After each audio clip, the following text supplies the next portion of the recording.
কেউ কেউ কৃত্রিম উপায়ে ক্ষমা চায়, আস্তাগফিরুল্লাহ আস্তাগফিরুল্লাহ আস্তাগফিরুল্লাহ।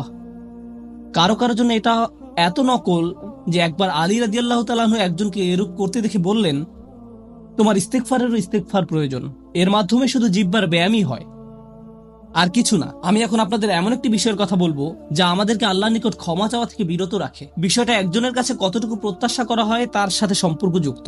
কিছু কিছু মানুষ মনে মনে এই সিদ্ধান্তে উপনীত হয়ে যায় যে আমি সারা জীবন ধরে অসংখ্য পাপে নিমজ্জিত ছিলাম, আল্লাহ মনে হয় আমাকে খুব একটা পছন্দ করেন না। কোনো কোনো মানুষ এমনকি এতদূর পর্যন্ত চলে যায় যে বলে ওঠে, আল্লাহ আমাকে পছন্দ করেন না, আল্লাহ আমার উপর খুবই রাগান্বিত। আমি জানতাম আল্লাহ এই কাজগুলো আমাকে করতে নিষেধ করেছেন, কিন্তু তারপরেও আমি করেছি। শুধু একবার নয়, বহুবার এই খারাপ কাজগুলো করেছি। সুতরাং আল্লাহর ভালো মানুষের তালিকায় আমি নেই, আমার নামাজের কোনো দাম নেই। মানুষ যখন নিজের সম্পর্কে এইরকম ধারণা পোষণ করে তখন সে কি করে জানেন? আমি তো খুবই খারাপ মানুষ। আপনি কি আমার জন্য একটু দোয়া করতে পারবেন? কারণ আমি ইতোমধ্যে দোয়া করার যোগ্যতা হারিয়ে ফেলেছি। এখন আপনাকে আমার জন্য দোয়া করতে হবে, কারণ আমি আশা করছি আল্লাহ অন্তত আপনার দোয়া কবুল করবেন। এটা হয়তো আমার একটা সুযোগ তৈরি হতে পারে, কারণ আমার কথা তিনি শুনবেন না। আপনাদেরকে আবার একটু পিছনে নিয়ে যাই। নূহ আলাইহিসসালাম কাদের কাছে আল্লাহর নিকট ক্ষমা চাওয়ার এই প্রস্তাব তুলে ধরেছিলেন? নূহ আলাইহিসসালাম কি এমন মানুষদের নিকট এই প্রস্তাব তুলে ধরেছিলেন যারা সারা রাত মসজিদে কাটাতো, যারা প্রতি বছর হজ পালন করতে যেত, রোজা রাখতো এবং অন্যান্য সৎ কাজ করত? না, নূহ আলাইহিসসালাম ক্ষমা পাওয়ার এই প্রস্তাব তুলে ধরেন ইতিহাসের অন্যতম একটি বিদ্রোহী সম্প্রদায়ের প্রতি, যারা প্রজন্মের পর প্রজন্ম ধরে বিদ্রোহী ছিল। তিনি তাদের বলেন, তোমরা যদি শুধু ক্ষমা চাও, আল্লাহ শুধু তোমাদের ক্ষমা করবেন তাই নয়, বরং তিনি তোমাদের জন্য আকাশের ধনভাণ্ডার খুলে দেবেন। নিজের সম্পর্কে এমন বলবেন না যে আমি অনেক দূরে হারিয়ে গেছি, যদি কিছু হয় তা হবে আমার মায়ের দোয়াতে বা অন্য কারো দোয়াতে। আপনার মনের এমন অবস্থার সুযোগ গ্রহণ করে শয়তান। মানুষের মনের হতাশাজনক পরিস্থিতির সুযোগ গ্রহণ করে শয়তান, আর এর মাধ্যমে তাকে শিরকে নিমজ্জিত করে। এই হতাশা শিরকের একটি দরজা। কেন জানেন? তখন মিথ্যা ধর্ম আসে এবং আপনাকে বলে আপনি তো অনেক বড় পাপী, আপনার পক্ষে ক্ষমা পাওয়া সম্ভব নয়। যিশুকে বলুন আপনাকে ক্ষমা করে দিতে। আপনি যিশুর সাথে ভালো সম্পর্ক করুন, তিনি আল্লাহর সাথে আপনার সম্পর্ক ভালো করে দিবেন। আল্লাহ এবং আপনার মাঝখানে যিশু এসে দাঁড়াবে, অথবা তারা অন্য কাউকে মাঝখানে দাঁড় করাবে, বলবে অমুক পীর, তার কবরের কাছে গিয়ে কিছু চকলেট রাখো। তাহলে তিনি আল্লাহকে বলবেন আপনার সমস্যা সমাধান করে দিতে। আপনি এখন আল্লাহর সাথে কথা বলতে পারবেন না, কিন্তু ওই পীর তিনি আল্লাহর প্রিয় বান্দা, তাই আপনি তার মাধ্যমে আল্লাহর কাছে আপনার দরখাস্ত পেশ করুন। এভাবে শিরকের দরজা খুলে যায়। অন্য কথায়, আল্লাহর সাথে আমাদের সরাসরি যোগাযোগের মূল বিষয়টি, তাওহীদের মানেই হলো সরাসরি যোগাযোগ। লা ইলাহা ইল্লাল্লাহ একই কথা বলে, আর এই সব কিছুর মূল কথা হলো আপনার যা প্রয়োজন তা সরাসরি আল্লাহর নিকট প্রার্থনা করুন। যে বিষয়টি আমাদের সকল প্রয়োজন পূরণ করবে তা হলো আল্লাহর নিকট ক্ষমা প্রার্থনা করা। এখন এই ক্ষমা চাওয়াটা দুই ভাবে হয়ে থাকে, জিহ্বার মাধ্যমে ক্ষমা চাওয়া এবং অন্তরের মাধ্যমে ক্ষমা চাওয়া। মানুষ সাধারণত নিজের পক্ষে যুক্তি দিয়ে থাকে। আমি যদি কোনো কারণে আপনার সমালোচনা করি, যেমন ধরুন কাউকে বললাম, এই যে আমি আপনাকে অমুক অমুক কথা বলতে শুনেছি, সে তাৎক্ষণিক হয়তো বলে উঠবে, এক্সকিউজ মি, আমি এমনটা বোঝাতে চাইনি, আপনি তো পুরো ঘটনাটা জানেনই না। আপনি সাথে সাথে নিজের পক্ষে যুক্তি দিতে শুরু করেন, আত্মরক্ষামূলক হয়ে ওঠেন। বালিল ইনসানু আলা নাফসিহি বাসীরা ওয়ালাউ আলকা মাআযিরা। মানুষ নিজের সম্পর্কে সুধারণা পোষণ করে, তারা প্রচুর অজুহাত দেখায়। আপনি যদি আসলেই আল্লাহর ক্ষমা চান, আপনাকে নিরিবিলি একটা সময় খুঁজে পেতে হবে। যদি আরবিতে দোয়া করতে না পারেন, কোনো সমস্যা নেই, আপনি শুধু পাঞ্জাবি, বাংলা, বাহাসা বা উর্দু জানেন, কোনো ব্যাপার না।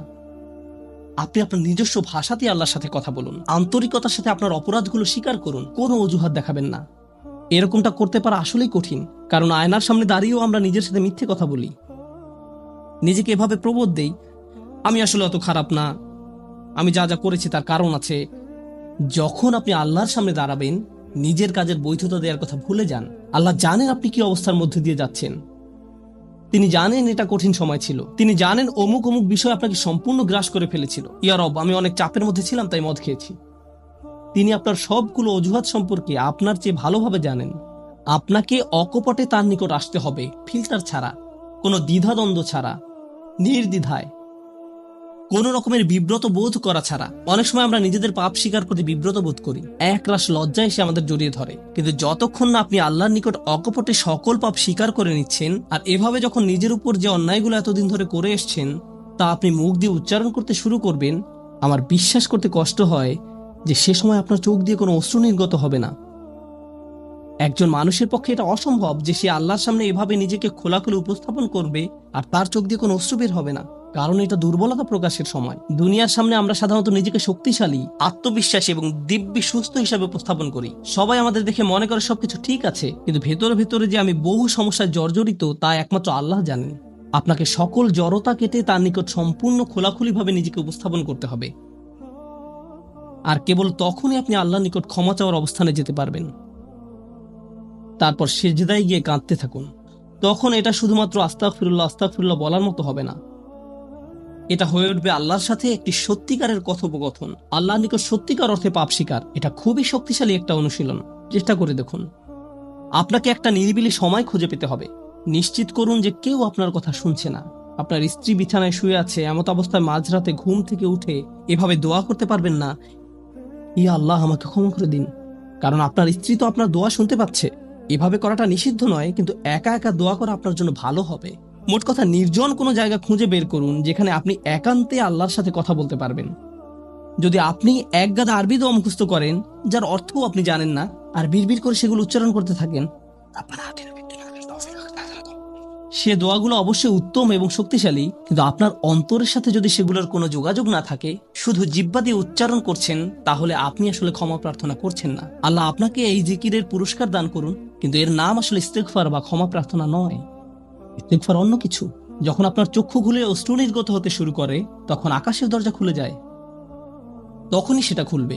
এই দুইটার মাঝে একটা কানেকশন আছে। সর্বশেষ যে বিষয়টি আমি আপনাদের সাথে শেয়ার করতে চাই তা হলো আল্লাহর উপর আশা ধরে রাখা। অনেকের জন্য এই বিষয়টা মেনে নেওয়া বেশ কঠিন যে আল্লাহ তার কথা শুনবেন। আমার দোয়া তার নিকট গুরুত্বহীন, আমি দোয়া করার কোনো অর্থ দেখি না। আপনাদের একটা কথা বলে রাখি, আল্লাহর নিকট থেকে আপনি সর্বশ্রেষ্ঠ যে উপহারটি পাবেন তা কি জানেন? ক্ষমা। এটাই সর্বশ্রেষ্ঠ উপহার। আপনি এটার মূল্য উপলব্ধি করুন আর নাই করুন, আর যা কিছু আল্লাহ আপনাকে দিবেন বলেছেন এর সবই অতিরিক্ত। আপনাদেরকে একটা উদাহরণ দিই। আমার অনেকগুলো সন্তান আছে। ধরুন আমার এক সন্তানের উপর আমি খুবই অসন্তুষ্ট। সে কোনো একটা অন্যায় করেছে, আমি খুবই রাগান্বিত হয়ে আছি। আমার বিশ্বাস করতে কষ্ট হয় যে তুমি এটা করেছো। এভাবে আমি তাকে কিছুটা বকাঝকা করলাম, তোমার এটা বলা উচিত হয়নি, তোমার এটা করা উচিত হয়নি। তার পরের দিন অন্য এক সময় আমার জন্য তার কিছু একটা করার কথা, যেমন আমার জন্য একটা কার্ড বানানোর কথা যাতে লেখা থাকবে বাবা আমি তোমাকে ভালোবাসি। সে জিনিসটা আঁকলো, কিন্তু তারপর কি মনে করে কাগজটা টুকরা টুকরা করে ময়লার বক্সে ফেলে দিল। এটা দেখে তার অন্য ভাই বলল, তুমি এটা ফেলে দিলে কেন? জবাবে সে বলল, বাবা আমার উপর খুবই রাগান্বিত, তিনি এটার প্রতি কোনো গুরুত্ব দিবেন বলে মনে হয় না। আমি যদি জানতাম যে সে বিষয়টাকে এভাবে দেখছে, তাহলে আমি কি করতাম? আমি কি এভাবে বলতাম যে হ্যাঁ ফেলে দাও? না, বরং আমি আবেগে কেঁদে ফেলতাম। কিভাবে তুমি ভাবতে পারলে যে আমি তোমাকে আর ভালোবাসি না? হ্যাঁ তুমি অন্যায় করেছো, তুমি ভুল করেছো, কিন্তু তুমি এখনো আমার সন্তান। তুমি 1000 বার ভুল করলেও আমি তোমাকে ভালোবাসবো। আমাকে ওই কার্ডটি দাও, আমি সেটা ফ্রেমে বাঁধিয়ে রাখবো, ময়লার বাক্স থেকে নিয়ে গ্লাসে আটকিয়ে রাখবো, সারা জীবন ধরে যত্ন করে রাখবো। কেন? কারণ আমি আমার সন্তানদের ভালোবাসি, তারা যতই ভুল করুক না কেন, এমনকি যদি তাদের আচরণ আমাকে রাগান্বিতও করে। এটা শুধু আমি এবং আমার সন্তানদের সম্পর্ক। কিন্তু আমি আমার আর সন্তানদের নিয়ে কথা বলছি না। এই উদাহরণের মাধ্যমে আমি কথা বলছি আমার এবং আল্লাহর সম্পর্ক নিয়ে। আমি ভুল করি, আল্লাহ এমনকি আমাকে বকাঝকাও করেন না। আমি ভুল করার কারণে তিনি আমার উপর বজ্রপাত করেননি, তিনি আমাকে জাহান্নামে নিক্ষেপ করেননি, তিনি আমার হার্টবিট বন্ধ করে দেননি। যখনই আমি মিথ্যে বলি, আমি বোবা হয়ে যাই না।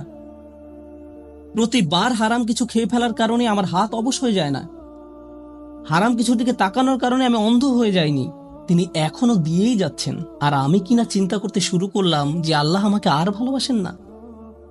আল্লাহর সাথে আমার সম্পর্ক একসময় ভালো ছিল, কিন্তু এখন যেহেতু আমি খারাপ হয়ে গিয়েছি, তাই ভালোবাসাও এখন হারিয়ে গেছে। তাহলে দোয়া করার কি অর্থ আছে? মনে রাখুন, আল্লাহর মতো কেউ আপনাকে ভালোবাসে না। আমি আমার সন্তান বা পিতামাতার প্রতি যে ভালোবাসা প্রদর্শন করি, তা আল্লাহ তাআলা আমার ভেতরে দিয়েছেন। আমরা এমনি এমনি কাউকে ভালোবাসতে সক্ষম নই। ভালোবাসা আল্লাহর পক্ষ থেকে একটি উপহার। যদি আল্লাহর দুইটি সৃষ্টির মাঝে ভালোবাসা এত দৃঢ় হয়, আমাদের পক্ষে কল্পনাও করা সম্ভব নয় যে আমাদের জন্য আল্লাহর ভালোবাসা কত প্রগাঢ়, যে আমাদের জন্য আল্লাহর ভালোবাসা কত গভীর। কেউ এর বিপরীত বললে তার কথায় কান দিবেন না। একমাত্র যে মনে করে আল্লাহ তাকে ঘৃণা করে, তার কোনো আর আশা নেই, সে হলো শয়তান। সে এটা বিশ্বাস করে। তার ক্ষমা চাওয়ার কোনো কারণ নেই, কারণ তার সকল আশা হারিয়ে গেছে। আর সে নিজের সম্পর্কে এটা মেনে নিয়েছে। এখন আপনি যদি নিজের সম্পর্কে এরকম মনে করেন, তাহলে কার পথ আপনি অনুসরণ করছেন? একবার চিন্তা করে দেখুন। যদি আদম আলাইহিস সালাম জান্নাতে থাকা অবস্থায়, আর জান্নাতের চেয়ে উত্তম কোনো জায়গা তো আর আপনার পক্ষে থাকা সম্ভব নয়, তারপর তিনি একটি ভুল করলেন আর আল্লাহ আযজা ওয়া জাল্লা তাকে দুনিয়াতে পাঠিয়ে দিলেন। এখন আদম আলাইহিস সালাম যদি এরকম চিন্তা করতেন, আমার এত বড় একটা ডিমোশন হয়ে গেল, আমি কিভাবে আল্লাহর সাথে আবার কথা বলবো? আমি তাকে এত হতাশ করার পর কিভাবে কথা বলবো? কিন্তু আল্লাহ তাকে শিখিয়ে দিলেন কি করতে হবে, কিভাবে তার অন্তর আবার ঠিক করতে হবে। রব্বানা যালামনা আনফুসানা ওয়া ইল্লাম তাগফির লানা ওয়া তারহামনা লানাকুনান্না মিনাল খাসিরিন। জান্নাতের তুলনায় দুনিয়া তো কিছুই না। তিনি জান্নাত থেকে দুনিয়ায় এলেন, এত দূর নেমে আসা সত্ত্বেও এখনো তিনি আল্লাহর নিকটেই আছেন। এই শব্দগুলোই আল্লাহর সাথে তার সম্পর্ক আবার জুড়ে দিল। দোয়ার উপর আস্থা হারাবেন না। এত দূর নেমে আসা সত্ত্বেও এখনো তিনি আল্লাহর নিকটেই আছেন। আন্তরিকভাবে আল্লাহর কাছে কিভাবে দোয়া করবেন তার প্রস্তুতি এখনই শুরু করুন।